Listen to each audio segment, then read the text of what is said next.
ईश्वरीय ज्ञान भी एक पढ़ाई है। लौकिक पढ़ाई में भी बार बार रिवाइज किया जाता है, याद किया जाता है। जब तक मन में ठीक न बैठ जाए, जब तक स्मृति का अंग न बन जाए, तब तक उसको बार बार रिपीट करते ना कराया जाता है।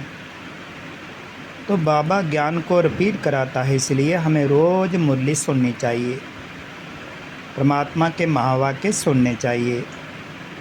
सेवा के लिए ज्ञान के साथ साथ योग भी ज़रूरी है। योग माना याद परमात्मा की। बाबा कहता है कि ये सत्संग भी है तो हॉस्पिटल तथा विश्वविद्यालय भी है। हॉस्पिटल भी है, विश्वविद्यालय भी है। अगर हम योग का पीरियड मिस करेंगे, समय गवा देंगे, योग क्लास या तपस्या नहीं करेंगे तो ज्ञान तलवार में जोहर कैसे भरेगा, कैसे भरेगा। ज्ञान दूसरों के मन पर तब प्रभाव डालेगा, उसे स्पर्श तब करेगा जब आपकी वाणी में ओज होगा, शक्ति होगी।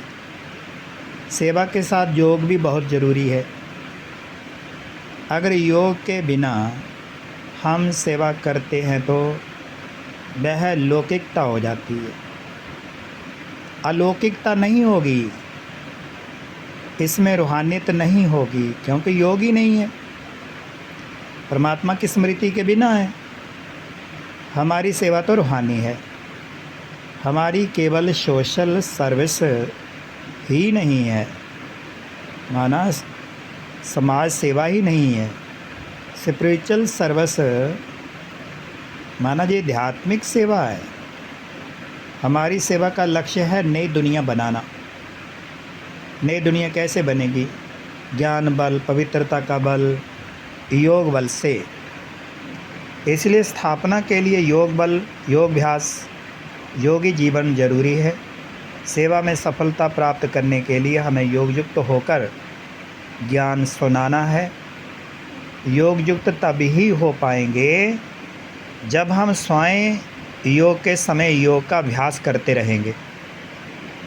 अगर हम सेवा में आगे निकल जाते हैं तो योग में पीछे रह जाते हैं, तो ये एक पलड़ा भारी रहेगा तो दूसरा पलड़ा हल्का रहेगा, संतुलन बिगड़ जाएगा।